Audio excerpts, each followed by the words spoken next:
Now, we were talking about his sense of humor. This man has an odd sense of humor, really off the wall. I'm going to give you a quick story to show you what he did to me one night.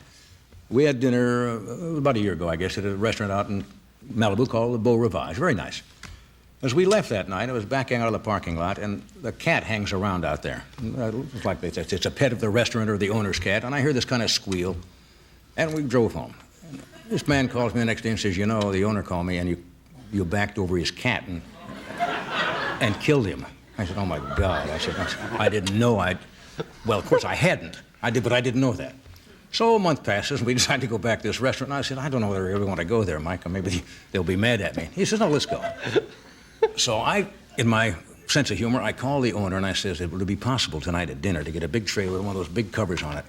And I brought this little toy flattened cat to put in there and think, I said, boy, won't this be funny after dinner?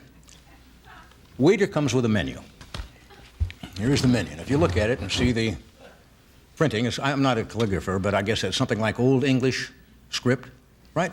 So I'm reading the menu, and he's sitting across looking at me, and I look, let's see, escargot positano, and I see tureen of tabby. That's it. That's what we're looking at this right here. And scallions, tomatoes, cucumber in 30-weight motor oil. Now I go to and I go right by it. I said, oh, this restaurant gets too fancy, you know. And I go to the next page and I see, this one. Pussy Mousse a la Mercedes.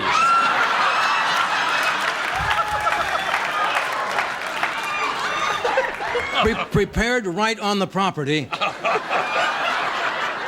And then I get down to this one here, and by that time I'm getting pretty hip, folks. I'm no dummy. And it says, pressed pussy Provençal, served outside in the dark.